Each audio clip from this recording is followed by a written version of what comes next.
नमस्कार, मैं हूं रंजीत छाबड़ा। आप देख रहे हैं धमतरी का लोकप्रिय चैनल MGTV। आइए चलते हैं खबरों की ओर। धर्मसेवी बाबा परिवार द्वारा अग्रसेन भवन में आयोजित भगवान जगन्नाथ की महिमा पर केंद्रित व्याख्यान का आयोजन किया गया। बड़ी संख्या में पहुंचे महाप्रभु के भक्तों को संबोधित करते हुए धर्म मर्मज्ञ, कथा व्यास तथा प्रसिद्ध चिकित्सक डॉक्टर रोशन उपाध्याय ने भगवान के विग्रह स्वरूप के रहस्यों से पर्दा उठाते हुए कहा कि प्रभु सर्वव्यापी स्वरूप है। आस्था से मांगी गई सारी मनोकामनाएं वे पूर्ण करते हैं। धर्म सभा को डॉक्टर हीरा महावर और दयाराम अग्रवाल ने भी संबोधित किया। कार्यक्रम का संचालन देवेंद्र राजपुरिया ने किया। कथा पूर्णता पश्चात कथावाचक पंडित रोशन उपाध्याय ने जहां मीडिया के सवालों के जवाब दिए, वहीं बाबा परिवार से जुड़े शंकर लाल साहू डोंगरगढ़ और समाज सेवी अशोक पवार ने कहा कि पंडित रोशन उपाध्याय जैसे धर्म मर्मज्ञ क्षेत्र के गौरव ही नहीं, प्रेरणा के स्रोत भी हैं। आज बड़े गर्व का विषय है कि हम सभी यहाँ पर जगन्नाथ रथ यात्रा के कथा व्याख्यान में शामिल हुए हैं और डॉक्टर रोशन उपाध्याय जी कथावाचक के रूप में हम सबको ज्ञान का वर्धन करेंगे। आज के कार्यक्रम में उपस्थित सभी सम्मानित जनों का मैं अभिनंदन स्वागत करता हूँ। वर्षों की परंपरा, प्राचीन परंपरा जो चली आ रही है, समय भगवान जगन्नाथ की रथ यात्रा 27 तारीख को निकलने वाली है और उसके पूर्व के कार्यक्रम सभी समय से विधिवत हो रहे हैं। ये हम सब के लिए सौभाग्य है कि परंपरा को हम आज भी निर्वहन कर रहे हैं और आगे भी करेंगे। आप सभी इस व्याख्यान में शामिल हुए हैं। मैं आपका हार्दिक अभिनंदन करते हुए अपनी वाणी को विराम देता हूँ। बोलो जगन्नाथ स्वामी की। मैं धमतरी शहर के वरिष्ठ चिकित्सक डॉक्टर हीरा महावर जी को आमंत्रित करता हूँ, जो कि जगदीश मंदिर ट्रस्ट में काफ़ी वर्षों से सेवा देते आ रहे हैं। कोई मोटिवेशनल स्पीकर नहीं हूँ। मुझे लगता है कि पिछले कुछ वर्षों से मैं जगन्नाथ मंदिर से और ट्रस्ट से जुड़ा हुआ हूँ। इस कारण से मुझे यहाँ बुला करके कुछ बोलने के लिए कहा गया। रथ यात्रा का जहाँ तक सवाल है, मैं कुछ छोटी छोटी 2-4 बातें बोलना चाहूँगा इस अवसर पर। एक जनरल सोच ये है कि हमारे जो पूर्वज थे उनको साइंस का कोई ज्ञान नहीं था, लेकिन अब आज हम थोड़ा सा एनालिसिस करेंगे तो हमको हमारी समझ में आएगा कि उस समय साइंस बहुत विकसित था और वो अपनी हर बात को एक भगवान को ढाल बनाकर प्रस्तुत किया करते थे। अपनी बातों को मनवाने के लिए भगवान का हमेशा सहारा लेते थे। अभी रथ यात्रा के संदर्भ में एक तो छोटी छोटी बात करूंगा। जैसे अभी आप देख रहे होंगे पिछले 4 दिन से मंदिर में हम लोग काढ़े का वितरण कर रहे हैं। ये काढ़ा का वितरण कब किया जाता है? भगवान का स्नान हो गया, भगवान बीमार हो गया, उनको वायरल फीवर हो गया, तो हमारे पूर्वजों ने क्या किया कि ये जितनी भी आयुर्वेद की जो अच्छी जड़ी बूटियां हैं, लगभग यहाँ पर हम लोग जो बनाते हैं उसमें 18 जड़ी बूटियां हैं, उनको एकत्र करके काढ़ा बनाते हैं और भगवान को उसका भोग लगाते हैं, उसका वितरित करते हैं। उन जड़ी बूटियों में ढेर सारी एंटीवायरल मेडिसिन हैं, इम्यून बूस्टर्स मेडिसिन हैं। वो हम उनको देते हैं कि जिससे कि हाँ लोग भगवान का सहारा लेकर के हम लोगों को देते हैं। और जैसा रहता है ना एक मेडिसिन की हाँ कि 5 दिन एंटीबायोटिक लेना है, तो हम लोग भी 4 दिन 5 दिन तक लोगों को काढ़ा पिलाते हैं, एक डोज देते हैं, जिससे कि हाँ वो उसका जो जितना भी इस बारिश के मौसम का जो संक्रमण है उससे वो बचा रह सके। दूसरी बात, जैसे रथ यात्रा चालू होती है तो हम प्रसाद क्या देते हैं यहाँ पर? गजा मूंग। ये गजा मूंग को ही क्यों चुना गया? ये इतना ज़्यादा पौष्टिक होता है, हाई प्रोटीन, आयरन कंटेंट बहुत ज़्यादा, ढेर सारे के उसमें विटामिन्स रहते हैं। ये हमारे पूर्वजों ने पहले से तय कर रखा था, भले भगवान का सहारा लिया। या जितने आप देख लीजिए, केवल जगन्नाथ भगवान का ही नहीं, जितने भी हमारे प्रसाद हैं, चाहे किसी भगवान का ले लें आप। सत्यनारायण की कथा करते हैं, 12 महीना होती है, उसमें क्या करते हैं हम? क्या चीज़ का प्रसाद बनता है? पंजीरी, केला, पंचामृत, उसकी आरती में ही लिखा हुआ है, चढ़त प्रसाद सवायो कदली फल मेवा, धूप दीप तुलसी से राजी सतदेवा। मतलब ये जितने प्रसाद हैं, जन्माष्टमी आती है तो हम क्या प्रसाद देते हैं? धनिये की पंजीरी। धनिये की पंजीरी क्यों चुनी गई उस समय? बारिश के मौसम में लोगों का पेट सबसे ज्यादा खराब होता है, धनिये में सबसे ज्यादा फाइबर्स होते हैं, तो हमारा एब्डोमेन सही रहे, हमारा जो चयापचय की पद्धति एकदम ठीक रहे, इसलिए उसको चुना गया। महिलाएं करती हैं संतोषी माता का उपवास, क्या प्रसाद दिया था उसमें? कूटा हुआ चना और गुड़। महिलाओं को सबसे ज्यादा एनीमिया होता है, खून की कमी होती है, इसलिए उस समय गुड़ और चना, उसमें उनको प्रोटीन मिल जाएगा, उसमें आयरन मिल जाएगा, उसमें उनको एनर्जी भी मिल जाएगी गुड़ के मार्फत, इसलिए चुना गया। ये हमारे पूर्वजों का एक सोच थी, वो साइंटिफिकली इतने ज़्यादा एडवांस थे जिसकी हम कल्पना नहीं कर सकते। अभी जैसे रथ यात्रा निकलेगी तो अभी कलयुग का टाइम है, तो लोग मंदिर जाना पसंद नहीं करते, तो ये बनाया गया कि भगवान खुद भक्तों के पास रथ के माध्यम से पहुंच जाए। उसमें एक बहुत बड़ी चीज है, ये ईगो बस्टर है, लोगों में एक अहम की भावना होती है, उस अहम की भावना को खत्म करने के लिए भगवान स्वयं रथ में बैठकर परिवार के साथ आपके डोर टू डोर पहुंचते हैं। एक छोटी सी बात आखिरी बताऊंगा मैं। रथ यात्रा खत्म होगी तो भगवान लौटेंगे, और जैसे ही भगवान लौटते हैं, किस दिन लौटते हैं? देवशयनी एकादशी के दिन। तो देवशयनी एकादशी का क्या महत्व बनाया गया है कि उस दिन भगवान लौट गया, और उसके बाद जितने भी सांस्कृतिक वो हैं, उन जो ऐसे कार्यक्रम हैं जिसमें खिलाने पिलाने की चीज़ें होती हैं, बहुत सारे दूसरे और होते हैं, मतलब शुभ कार्य नहीं होंगे। शुभ कार्य का मतलब क्या होता है? पहले कहीं भी गांव में जो कार्यक्रम हुआ करता था, जैसे किसी के यहाँ शादी है तो पूरा गांव इन्वॉल्व होता था, सबके लिए वहाँ खाने पीने की व्यवस्था होती थी, ओपन में हुआ करती थी। उस समय बारिश में मक्खी मच्छर सब पड़ जाते हैं, तो ये कह दिया कि भाई भगवान सो गए। भगवान तो कभी सोने वाले नहीं हैं, लेकिन भगवान सो गए इसलिए सारे कार्य नहीं होंगे, बीमारियां फैलने की संभावना रहती थी, सब मक्खी मच्छर बढ़ जाते थे, इसलिए हमारे पूर्वजों ने कर दिया कि हाँ भगवान सो गए, अब ये उसके बाद में ये सब ये ऐसे वाले कार्य नहीं होंगे। तो हमारे जो पूर्वज थे वो साइंटिफिकली बहुत एडवांस थे, बहुत ज़्यादा एडवांस थे, और वो भगवान का ही सहारा लेकर के इन सारी चीज़ों को एक्सप्लेन किया करते थे। सभी प्रबुद्धजन यहाँ जहाँ बैठे हैं, मैं आप सभी को रथ यात्रा की, भगवान के इस पुण्य पर्व की आप सभी को शुभकामना देता हूँ, बधाई देता हूँ। मेरे अनुज रोशन उपाध्याय जी यहाँ बैठे हुए हैं, उन्हें इस अच्छे कार्य के लिए ढेर सारी शुभकामनाएं, बधाई देता हूँ। धन्यवाद। मैं श्री दयाराम जी अग्रवाल, अध्यक्ष श्री अग्रवाल समाज को आमंत्रित कर रहा हूँ। मैं शुभकामनाएं देता हूँ, और हमारे डॉक्टर साहब अभी हम लोग उनको सुनना है, अतः मैं कुछ नहीं बोलूँगा। मैं बस बहुत बहुत डॉक्टर साहब को भी बहुत बधाई देता हूँ इस शुभ कार्य के लिए, और सभी आप लोगों को बहुत बहुत शुभकामनाएं। धन्यवाद। सतयुग में श्री हरि, त्रेता में श्री राम, द्वापर में श्री कृष्ण के रूप में आए। वर्तमान में लगभग 5126 वर्ष पूर्व श्री नीलांचल क्षेत्र श्री धामपुरी में भगवान अपने बड़े भाई बलभद्र भैया व बहन सुभद्रा भैया के साथ मनुष्य मात्र के कल्याण के लिए जीवंत रूप में विद्यमान है। इन्हीं भगवान का एक स्वरूप हमारे शहर धमतरी में मठ मंदिर चौक में विराजमान है। यह शहरवासियों के लिए परम सौभाग्य की बात है, वह प्रभु की असीम कृपा है कि 107वीं रथ यात्रा अभी 27/6 को होने वाली है। इसमें हम सभी नगरवासी शामिल होंगे, ये हमारे लिए बहुत सौभाग्य की बात है।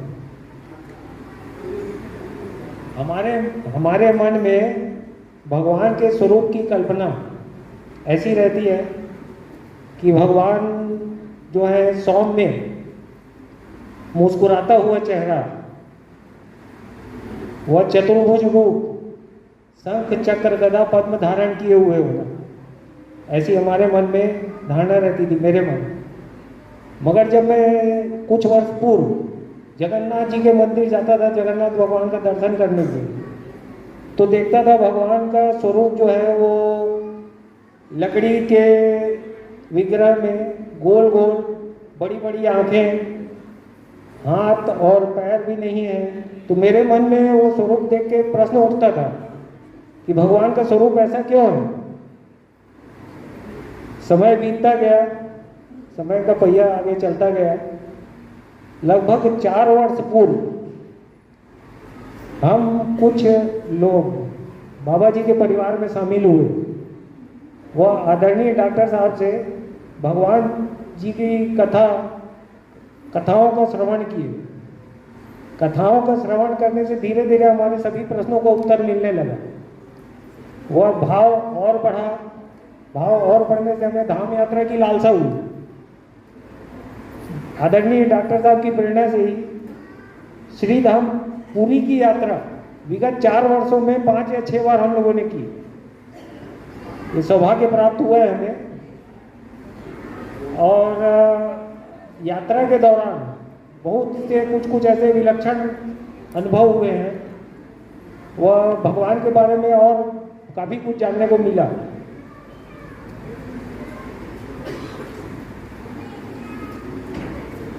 इन्हीं भगवान श्री जगन्नाथ जी के विषय में हम आज कुछ सुनने वाले हैं।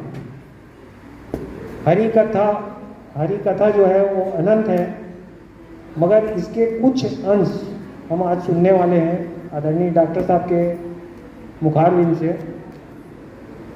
मैं सभी कथा प्रेमी जनों को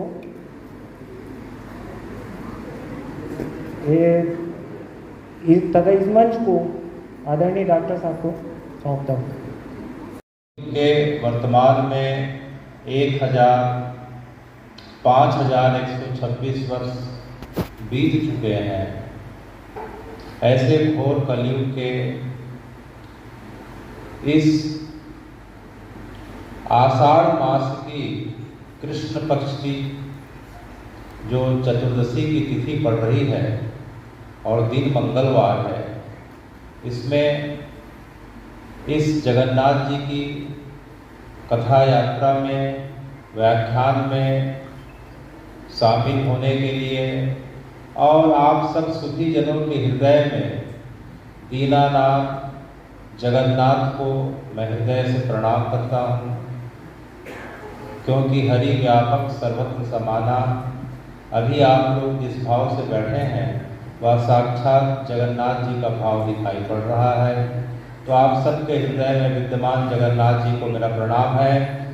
इस धमतरी शहर के प्रथम नागरिक व महापौर, अत्यंत मिलनसार, हसमुख, अद्भुत ऊर्जा और कार्यशैली के धनी और दूरदृष्टा मेरे भ्राता स्वरूप श्री रामू रोहरा जी, श्री जगदीश मंदिर ट्रस्ट से पधारे सभी सम्मानित सदस्यगण, इस शहर के प्रमुख अस्पतालों के मेरे सीनियर व जूनियर, मेरे सभी सम्मानित चिकित्सकगण, रामायण मंडली रामचरितमानस से संबंधित जितने भी अतिथिगण, परम सम्मानित गुल्ला भैया और जो है धमतरी क्षेत्र व आसपास से आए हुए जितने भी परम भागवती जन हैं जो श्री जगन्नाथ कथा का रसवादन करने के लिए रात्रि में उपस्थित हुए हैं, आप सबको मैं हृदय से प्रणाम करता हुआ अब जो है कथा की ओर ले चलता हूँ। तो चूँकि हमारे मन में आप सभी ने जगन्नाथ जी की यात्रा पुरी में भी करी होगी और बहुत सारे लोग धमतरी में स्थित श्री जगदीश मंदिर में जो 107 वर्षों से विद्यमान है उनका दर्शन किया होगा। अनेक अनेक जगहों पे जाके आपने श्री जगन्नाथ जी का दर्शन किया होगा। तो बहुत सारे लोगों को यह ख्याल आता है, जैसे कि देवेंद्र भाई ने कहा, हमारे मन में भी सब ख्याल आता था कि भगवान का विग्रह तो जो है धातु का होता है या पत्थर का होता है, श्री जगन्नाथ जी का विग्रह जो है लकड़ी का क्यों है? अच्छा, भगवान के तो चतुर्भुज स्वरूप होते हैं, शंख चक्र पद्म इस प्रकार से लिए होते हैं। जगन्नाथ जी के तो हाथ ठीक से दिखाई नहीं पड़ते, हाथ के रूप में ठूंठ दिखाई पड़ता है। भगवान का स्वरूप तो बड़ा सौम्य सुंदर रहता है, लेकिन जगन्नाथ जी का स्वरूप एक गोलाकार क्यों है? ये गोलाकार क्यों है? आंखें इतनी बड़ी बड़ी क्यों हैं? आंखों में पलक क्यों नहीं है? हाथ ठूंठ के समान क्यों है? और पैर तो दिखाई नहीं पड़ रहे। और इसी प्रकार से बलभद्र भैया और सुभद्रा दीदी का भी जो हम स्वरूप देखते हैं तो लगभग यही स्वरूप प्राप्त होता है। सुभद्रा जी का स्वरूप तो जो है और जो है छोटा सा दिखाई पड़ता है। तो भगवान जो है इस जगत में एकमात्र पूर्ण है, सत्य है, लेकिन जो है जगन्नाथ जी के रूप में किस प्रकार से प्रकट हुए हैं? तो बार बार यह प्रश्न कौंधता था। तो अनेक वर्षों से जब यह प्रश्न बार बार उठना लग गए, तब जगन्नाथ जी की हम सब पे कृपा हुई और जगन्नाथ जी के स्वरूप के बारे में हमें जब पता चला तो जगन्नाथ जी के प्रति और भाव बढ़ गया। भाव बढ़ने का परिणाम यह होता है कि हमें धाम के दर्शन होते हैं और धाम के दर्शन का फल यह मिलता है कि हमें बार बार जगन्नाथ जी की कथा सत्संग का जो है लाभ मिलने लगता है। तो उसी क्रम में जो है आज हम जगन्नाथ जी की कथा में अगर हम सुनने जाएं तो सैकड़ों घंटे कम पड़ जाते हैं।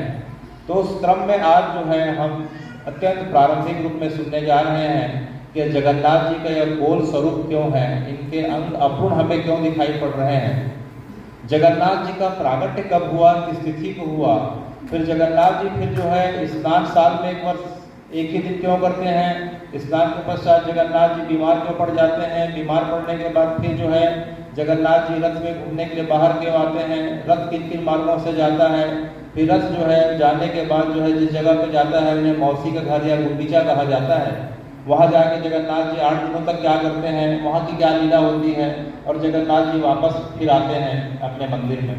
तो इसमें जो है आज हम कुछ जो टॉपिक्स हैं उसके बारे में हम जगन्नाथ जी की प्रेरणा से सुनने वाले हैं। तो जगन्नाथ जी के बारे में हम सुनने के लिए जा रहे हैं। उसके पहले हम जगन्नाथ जी को एक बार याद कर लें। नीलांचल निवासाय नित्याय परमात्मने बलभद्र सुभद्राभ्यां जगन्नाथाय ते नमः। जगत्तानंद कंदाय प्रणतात् हर्ताय च नीलांचल निवासाय जगन्नाथाय ते नमः। श्री जगन्नाथ जी जिस क्षेत्र में निवास करते हैं उस क्षेत्र का नाम जो है पुरुषोत्तम क्षेत्र, नीलांचल क्षेत्र, नाभि क्षेत्र, दशावतार क्षेत्र और शंख क्षेत्र अनेकों नाम से जाना जाता है। श्री जगन्नाथपुरी का विस्तार जो है पुरुषोत्तम क्षेत्र का विस्तार करीब करीब 10 योजन की दूरी तक बताया गया है, अर्थात श्री जगन्नाथपुरी का विस्तार करीब करीब 120 किलोमीटर तक है। जगन्नाथपुरी से भुवनेश्वर होते हुए जब कटक जाते हैं और कटक में जहाँ धमतरी की महानदी जहाँ मिलती है उस जगह तक विस्तार बताया गया है। तो जगन्नाथपुरी से कटक तक करीब करीब 120 किलोमीटर या 10 योजन का विस्तार है।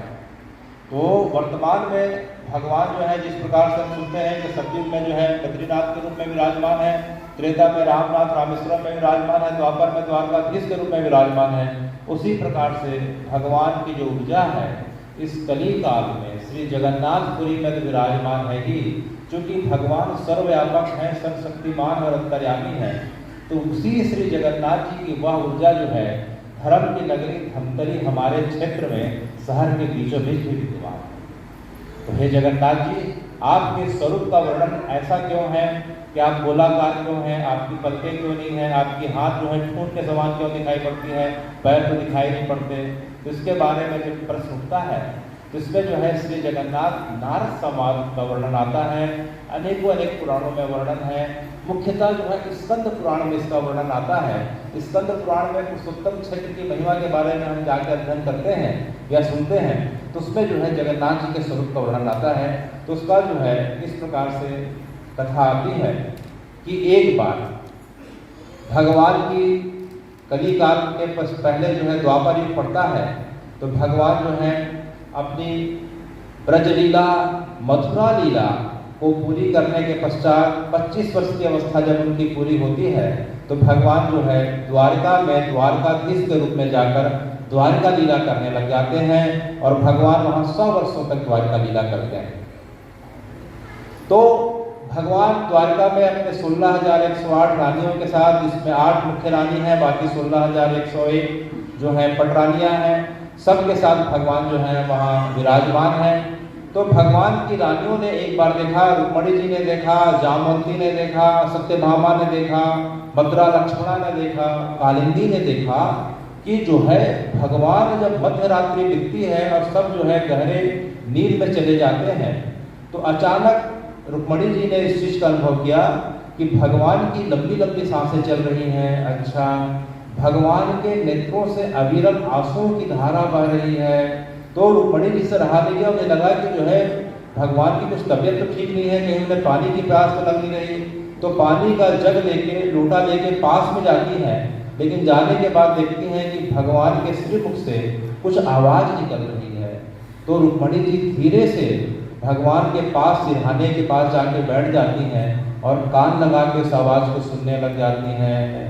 तो भगवान के श्रीमुख से आवाज आ रही थी, हा वृंदावन, हा ब्रज, हा नंद बाबा, हा यशोदा मैया, हा राधे, हे ललिते, हे तनसुख, हे मनसुख, हा गोवर्धन, हा यमुना।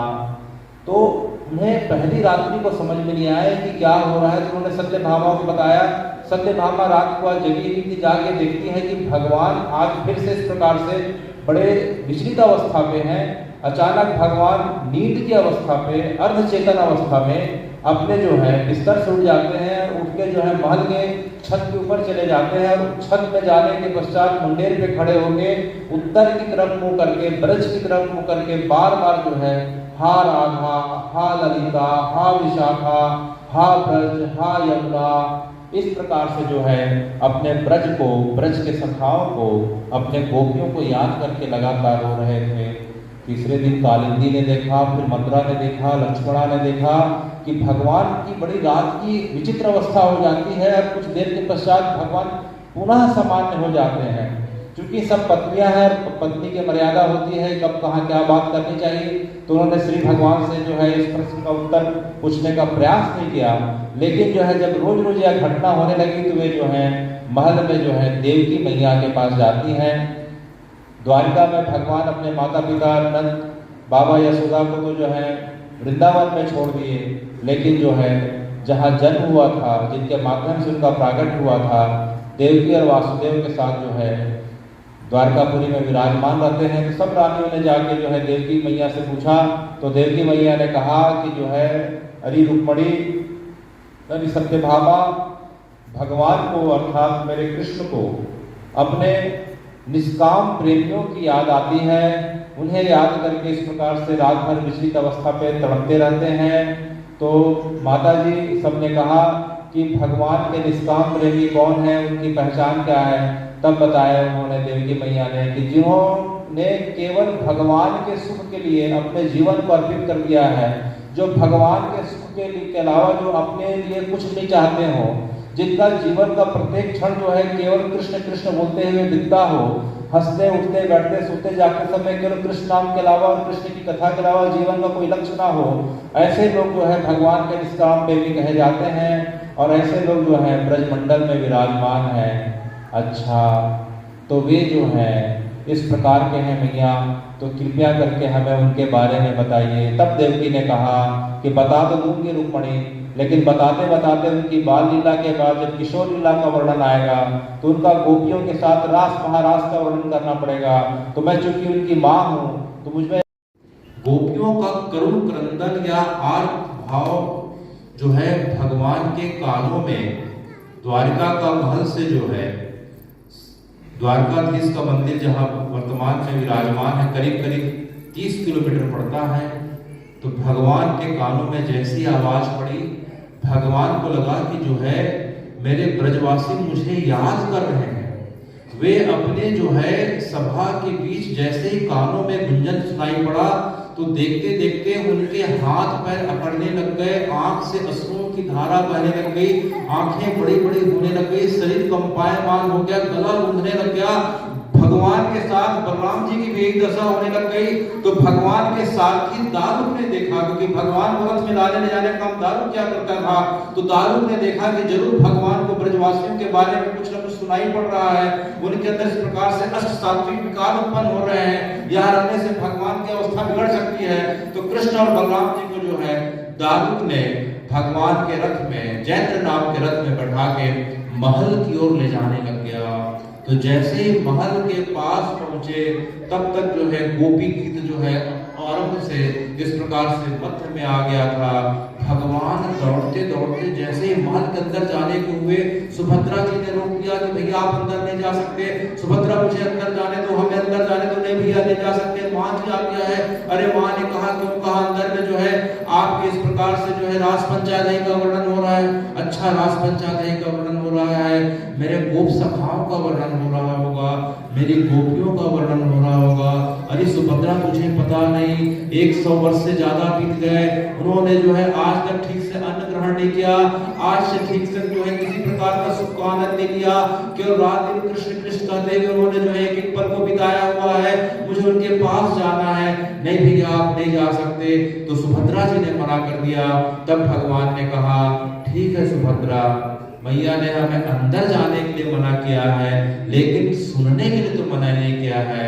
नहीं भैया, सुनने के लिए मना नहीं किया है, आप दोनों को अंदर जाने के लिए मना किया है।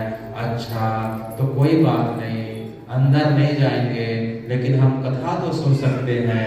बोले हाँ भैया। तो महल में जो छोटी छोटी जो है दीवारों में छोटी छोटी खिड़कियां, झरोखे होते थे, आज भी होते हैं। हम राजस्थान जाए, बाकी जगह जाए, तो भगवान ने झरोखे से इस प्रकार से कानों को लगाया बलराम जी के साथ और सुभद्रा जी ने, और इस प्रकार से जो है अपनी कथा को गोपियों के साथ जो है उनके जो है आर्त निवेदन को सुनने लग गए। अब जो है देखते देखते जो है 7वां श्लोक आ गया। कौन सा श्लोक आ गया? 7वां श्लोक आ गया। प्रणत देहिना पाप कर्षणम तृणचरानुगम श्रीकेतनम फणिर्फणार्पितं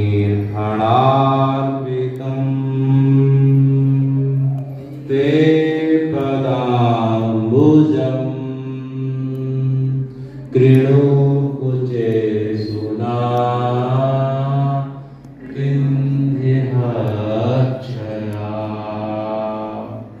तब तक जो है भगवान ने जैसे श्लोक सुना कि गोपियां करुण आर्त से पुकार रही कि हे कृष्ण, हे गोविंद, हे माधव, आखिर हमसे गलती क्या हो गई? आपने हमें किस गलती की सजा दी है?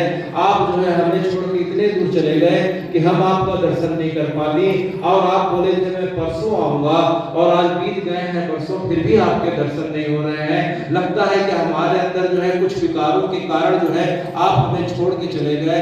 आप तो जो है कालिया का दमन करें, आपने तो तृणाव्रत का उद्धार किया, आपने तो जो है सप्तासुर का उद्धार किया, तो हमारे अंदर जितने विकार रूपी जो है कालिया हैं, अनेकों अनेक असुर जो विकार के रूप में बैठे हुए हैं, तो जब आप उनका उद्धार कर सकते हैं तो कृपया करके अपने चरण कमल रूपी जो है अपने चरण कमलों को हमारे हृदय पे रख दो और हमारे विकारों का शमन करो।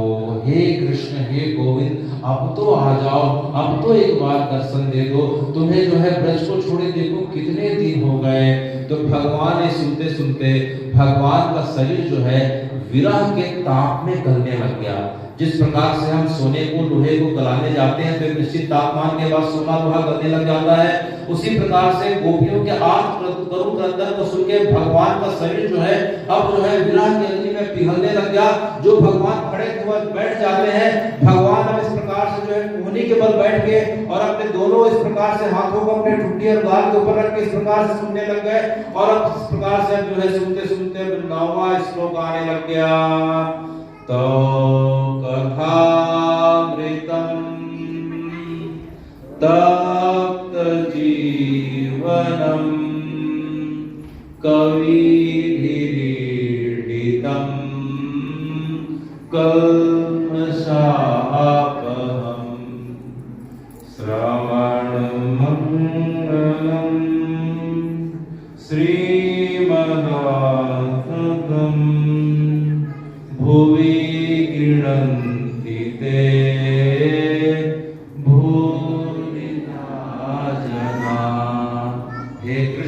गोविंद, अभी तक हमारे जीने का आधार सिर्फ जो है तुम्हारी कथा है, तुम्हारी लीला है, जिसे याद करके जो है अभी तक हम जीवित हैं। क्योंकि तुमने तो हमें छल करके जो है कल नहीं परसों आऊंगा बोल के इस प्रकार से जो है मथुरा गमन किया, फिर द्वारका चले गए। तुम्हारी कथाओं का आधार हमें जीवित रखा हुआ है। अगर तुम्हारी कथा और नाम नहीं होती गोविंद तो हम जीवित नहीं रह पाते। इस प्रकार से जीवित रहने का भी क्या फायदा कि देखते देखते जो है 125 वर्ष की अवस्था हो रही है। सिर्फ हमें तुम्हें नाम मिला, हमें जो है तुम्हारा नाम मिला, कथा मिली, लेकिन नाम और कथा का फल यह होता है कि तुम्हारा दर्शन मिलता है। तो लगता है तुम्हारी कथा झूठी है या तुम्हारा नाम झूठा है, क्योंकि हम 100 वर्ष से ज्यादा बीत गया केवल तुम्हारे नाम और कथाओं को याद करके जीवित हैं, और तुम्हारे आज तक हमें जो है तुमने दर्शन नहीं दिया। तो जरूर लगता है तुम्हारी कथा में गड़बड़ी है या नाम में गड़बड़ी है। नहीं नहीं, इस प्रकार से सुन के कृष्ण जोर से चिल्लाए, नहीं जो है ललिते, नहीं राधे, ऐसी कोई बात नहीं। मेरा नाम सत्य है, मेरी कथा सत्य है, मेरे नाम और कथा से मेरे दर्शन को जो है कोई व्यक्ति प्राप्त हो सकता है। अनंत जन्मों से मेरा वचन है। लेकिन जो है तुम्हारे नाम और इस प्रकार से तुम्हारी कथा को सुन के, तुम्हारी वीरा कथा को सुन के अब उससे रहा नहीं जा रहा है। देखते देखते भगवान जो है इस प्रकार से बिल्ली के समान दोनों हाथों को अपनी ठुड्डी पे गालों के नीचे इस प्रकार रख के जो है दोनों हाथ और पैर को सिकोड़ के बैठे थे। देखते देखते भगवान का अंग और सिकुड़ने लगा, इतना सिकुड़ गया कि भगवान का केवल चेहरा दिखाई पड़ रहा। इस प्रकार से भगवान का चेहरा गोल दिखाई पड़ रहा, आंखें बड़ी बड़ी, क्योंकि जब भी हमारे अंदर इसमेंकारी घटनाओं का बोध होता है तो हमारी आंख बड़ी हो जाती है, पलक झपकती नहीं है। तो भगवान की आंखें बड़ी हो गई, पलक दिखाई नहीं पड़ रही है। भगवान की आंखों से निरंतर अविरल आंसुओं की धारा इस प्रकार से बह रही है। भगवान का आंख जो है रोते रोते लाल हो गया। इस प्रकार से भगवान का अंग जो है पूरी तरीके से विरह में सिकुड़ गया और उनका केवल चेहरा दिखाई पड़ रहा था। इस प्रकार से जो है गोपी गीत जो है अब पूरा होने को आ गया। तब जो है राधा जी ने गोपियों के साथ जो है अंतिम श्लोक गाया। यत्ते सुजात चरणम बाहु रोम स्थिरेषु पीतल दही महि कर्कशेषु ते नाट्यमसि कथा में से कृपा धर्मते दिव्यधाम विशाम नाम। तब भगवान जो है इस वचन को, इस श्लोक को सुनकर प्रसन्न हो जाते हैं और गोपियों को दर्शन देते हैं। तब जैसे अंतिम श्लोक को गोपियों ने गायन किया राधा जी के साथ, तब भगवान का स्वरूप जो है सामान्य अवस्था को प्राप्त हुआ। लेकिन इसी बीच क्या हुआ था, किसी दिन जब भगवान का शरीर जो है विरह की अग्नि में पिघल के गोलाकार अंडाकार जब हो गया था बलभद्र सुभद्रा जी के साथ, उसी समय नारद जी उस जगह पे आ गए थे। तो नारद जी ने भगवान के स्वरूप को देखा तो देख के बड़े चंबित हो गए। भगवान थोड़ी देर में सामान्य अवस्था पे आए, जब कथा पूरी हुई तब जो है भगवान ने पूछा, कहे नारद जी आप यहाँ कैसे? तब नारद जी ने बताया कि भगवान मैं बहुत देरों से था और आपका अद्भुत स्वरूप को मैंने दर्शन पाया। ये स्वरूप तो मैंने आपके 24 अवतारों में कहीं नहीं देखा। आपके सभी अवतारों का मैंने दर्शन किया है, मत्स्य अवतार, वराह अवतार, कूर्म अवतार, राम का अवतार, अनेक अवतार का दर्शन किया है। लेकिन आपका इस प्रकार से गोलाकार, अंडाकार, पिंडाकार स्वरूप का मैंने पहले बार दर्शन किया। तो हे भगवान अपने स्वरूप में इस प्रकार से आपने झांकी दिखाई। तब जो है भगवान ने कहा कि हे नारद, ये मेरा स्वरूप निज स्वरूप है, यह मेरा स्वरूप व्यक्तिगत स्वरूप है। यह स्वरूप सिर्फ गोपियों को प्रेम को जो है जानने के लिए उस विरह की अग्नि में जलते हुए मैंने अपने आप को प्रकट किया था नारद। लेकिन तुमने मेरे स्वरूप का दर्शन जो है तुमने पा लिया है, तो बताओ तुम्हें क्या आशीर्वाद प्रदान करूं? तब जो है नारद जी ने कहा कि हे भगवान, अब कुछ समय के पश्चात कली काल आएगा। कौन सा काल आने वाला है? कली काल आने वाला है। तो भगवान कली काल में ना जप होगा, ना योग होगा, ना तप होगा, ना साधना होगी, न व्रत होंगे, न उपवास होंगे। तो हे भगवान, सब लोग अपनी मर्यादा से, अपने संस्कार से धीरे धीरे विहीन हो जाएंगे। तब जो है आप कृपा करें। तो क्या कृपा करूं नारद, आप यह स्वरूप जो आपने मुझे दिखाया, आप जगत के लिए प्रकट कर दीजिए, क्योंकि यह स्वरूप जो है अभी आपके लिए गुप्त है, लेकिन कली काल वालों के लिए हे भगवान आपके चरणों में निवेदन है कि आपका प्रेम का स्वरूप और प्रेम दान करने का स्वरूप आप इसे जगत वालों के लिए प्रकट कर दीजिए। तब भगवान ने कहा कि हे नारद, तुम्हारी जो है बड़ी जगत के कल्याण की इच्छा होती है, मैं तुम्हारी भावना को जो है समझते हुए पूरी कर रहा हूँ। और कुछ समय के पश्चात पृथ्वी का एक क्षेत्र है जिसे हम जगन्नाथपुरी कहते हैं, उस जगह पे जो है राजा इंद्रदम्युन अपनी पत्नी गुंडीचा के साथ, राजा इंद्रदम्युन अपनी पत्नी गुंडीचा के साथ मुझे पुत्र रूप में पाने के लिए तप कर रहे हैं। तो मैं जो है तुम्हारे वचनों को पूरा करने के लिए उनके यहाँ जो है मैं दारू विग्रह के रूप में प्रकट होऊंगा। किस विग्रह के रूप में? दारू विग्रह। दारू माने संस्कृत शब्द है, दारू माने नीम की लकड़ी को कहा जाता है, नीम की लकड़ी का नाम दारू है, संस्कृत शब्द है। यह दूसरा शब्द है ददाति इति दा, दा अरु, जो कष्टों का शमन करने वाला हो, जो दुखों को मिटाने वाला हो, पापों का शमन करने वाला हो, और जो प्रेम का दान करने वाला हो, उसे हम दारू कहते हैं। तब जो है भगवान ने नारद जी को वचन दिया। इधर जगन्नाथपुरी में के पास जो है राजा इंद्रदम्युन अपनी पत्नी गुंडीचा के साथ इस प्रकार से तप कर रहे थे कि भगवान हमारे यहाँ पुत्र के रूप में आए। तब भगवान ने एक रात्रि को उन्हें जो है स्वप्न आदेश प्रदान किया कि हे इंद्रदम्युन, हे गुंडीचा, तुम जो है परेशान मत हो, मैं कल जो है तुम्हारे समुद्र में, समुद्र के पास जो है इस प्रकार से मैं एक लकड़ी के रूप में आऊंगा। तो तुम जो है किसी को बोल के, जो वहां के कारीगर होंगे, उसका तुम 3 स्वरूप का निर्माण कर देना। एक स्वरूप मेरा होगा, एक बलभद्र का होगा और एक स्वरूप सुभद्रा का होगा, और उसी स्वरूप में मैं तुम्हारे घर जो है पुत्र के रूप में तुम्हें जो है इस प्रकार से जो है सुख प्रदान करूंगा। तो इंद्रदम्युन और गुंडीचा सवेरे उठते ही जो है समुद्र के किनारे आते हैं। वर्तमान में वह जगह पूरी जाए तो वह जगह चक्र तीर्थ कहलाता है। वह जगह कौन सी है? चक्र तीर्थ। श्री मंदिर से, जगन्नाथ जी के मंदिर से करीब 3 से 4 किलोमीटर की दूरी पे है। उस जगह पे इंद्रदम्युन और गुंडीचा आते हैं तो लकड़ी का इस प्रकार से जो है गड्ढा दिखाई पड़ता है। उस जगह पे फिर जो है विश्वकर्मा जी बढ़ई के रूप में आ जाते हैं। विश्वकर्मा जी ने कहा कि जो है मैं आपका जो है इस प्रकार से जो है 3 स्वरूपों का निर्माण कर दूंगा, लेकिन एक शर्त है कि मुझे 21 दिनों का समय चाहिए। 21 दिनों के अंदर मुझे कोई इस प्रकार से हस्तक्षेप नहीं करेगा, और किसी कारण से कोई अंदर आ जाता है मेरे कमरे के अंदर तो मैं तत्काल छोड़ के चले जाऊंगा। तो राजा रानी ने जो है एक कमरा उन्हें प्रदान कर दिया, और जो है विश्वकर्मा जी जो है बनाने लग गए। उनके लिए राशन की व्यवस्था अंदर कर दी गई। तो राजा रानी जो है सवेरे से लेकर शाम तक जो है दरवाजे के बाहर कान लगा के खड़े रहते थे। खटखट की आवाज सुनाई देती थी, लेकिन 13वें दिन से खटखट की आवाज आना, अर्थात निर्माण कार्य की आवाज आना, छेनी हथौड़ी की आवाज आना बंद हो गई। यह देख के रानी बड़ी चिंतित हो गई, कहीं सर्पदंश तो नहीं हो गया, कुछ काट तो नहीं दिया, कुछ तबियत तो नहीं खराब हो गई। 13वां दिन बड़ी प्रतीक्षातुरता से बिताया। देखते देखते 14वां दिन आ गया। 14वें दिन तो बिल्कुल हलचल बंद हो गई। रानी के मन में शंका व्याप्त हो गई कि जो है अंदर जो है कुछ हो तो नहीं गया, कुछ हो तो नहीं गया।